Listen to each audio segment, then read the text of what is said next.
Good morning, friends. Myself, Dr. Girish, Assistant Professor from Mahatma Phule Arts Science Commerce College, Panvel. Today, we will discuss about the introduction to the crystal physics.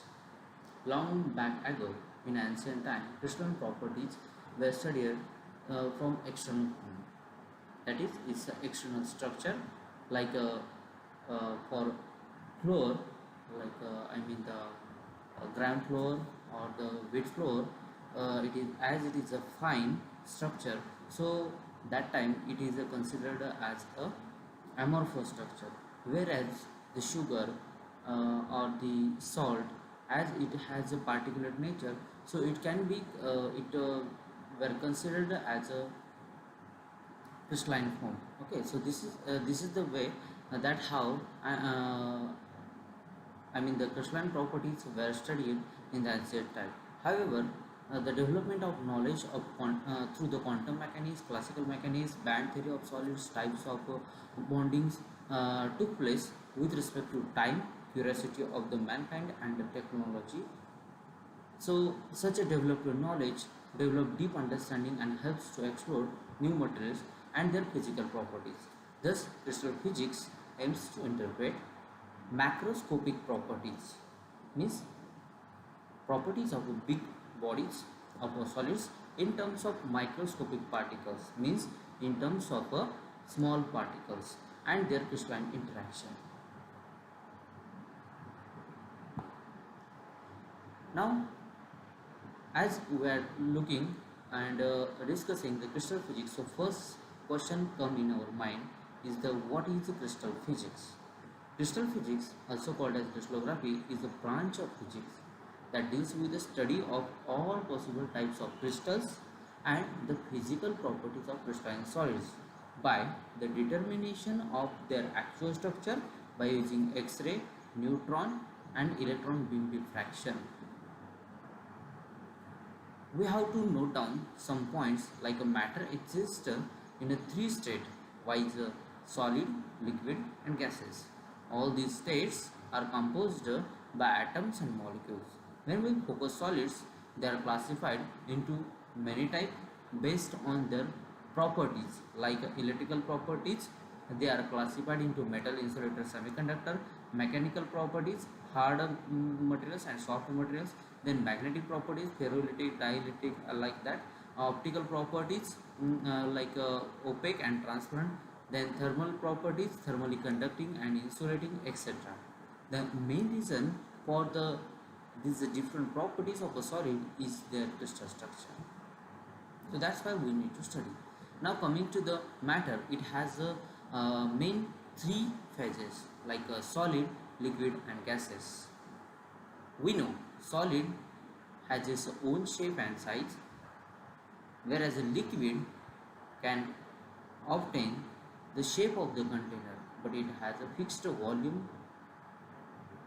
When we come to the gas, the shape of the gas and volume of the gas is changed depends on the shape and volume of the container. All these three phases, solid, liquid, gases, are interchangeable. We can change these phases from solid to liquid, liquid to gas and vice versa. And in order to do that, we have to control the temperature, pressure and volume of the system.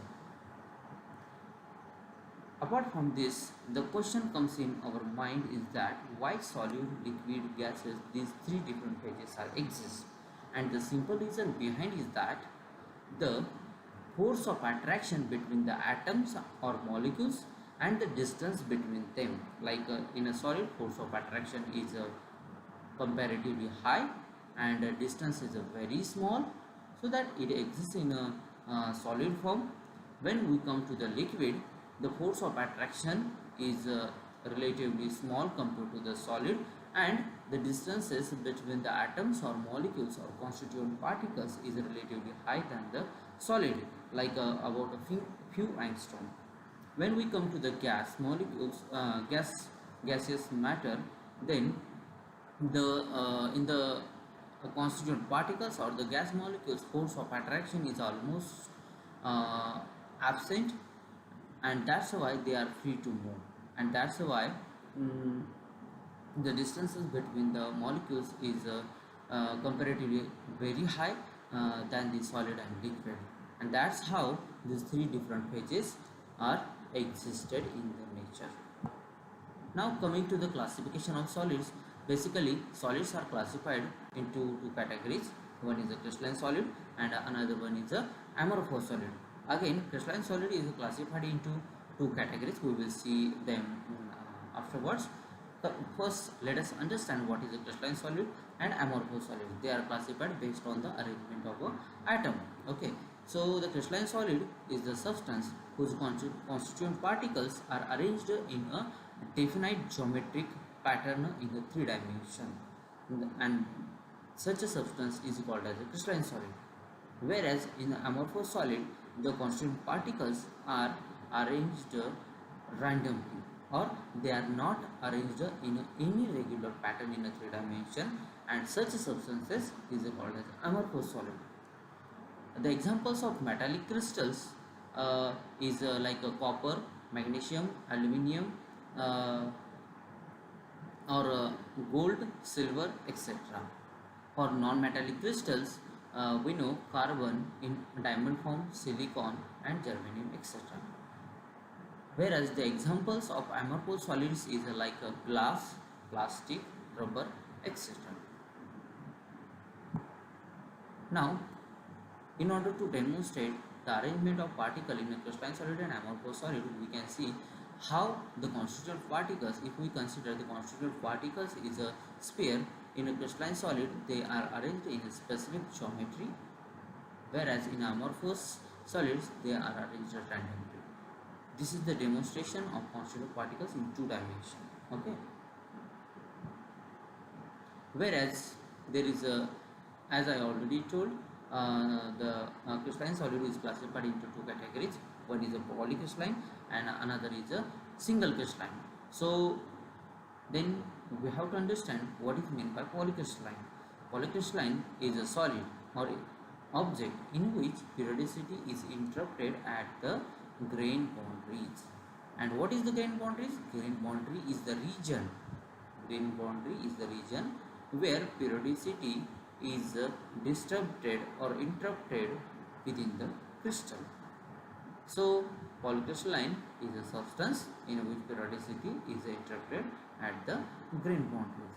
So over here one can see the arrangement of constituent particles in a crystalline solid, in a polycrystalline solid, and in a amorphous solid.